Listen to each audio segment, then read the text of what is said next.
ମୁଁ ଜୀବନରେ ବହୁତ ଥକିଗଲିଣି। ମୋ ବାପା ବୋଉ ମୋତେ ଏତେ କଷ୍ଟ କରି ପାଠ ପଢ଼ାଇଲେ।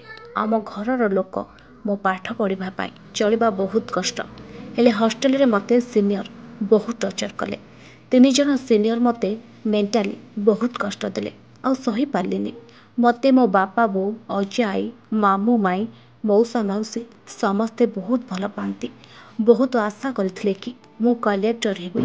ହେଲେ ମୋତେ ସିନିୟର ମେଣ୍ଟାଲି ଡିପ୍ରେସ୍ ଦେଲେ।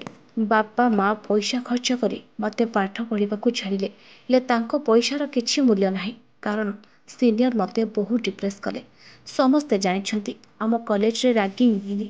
କିନ୍ତୁ ସିନିୟର ହଷ୍ଟେଲରେ ମୋତେ ବଞ୍ଚାଇ ଦେଲେନି। ମୋ ବାପା ବୋଉଙ୍କ ଲୁହରେ ସେମାନେ ଭାସିଯିବେ। ଜମା ଆଗକୁ ବଢ଼ିପାରିବେନି। ମୁଁ ଏକଥା କାହାକୁ କହିପାରିଲିନି। କେବଳ 3 ଜଣ ସିନିୟର ପାଇଁ ମୁଁ ଜୀବନ ଦେଉଛି। ସେମାନେ କେବଳ ମୋ ଉପରେ ରାଗ ରଖି ମୋତେ ଡିପ୍ରେସ୍ କଲେ। ମୋତେ ପାଠ ବି ପଢ଼ାଇ ଦେଲେନି।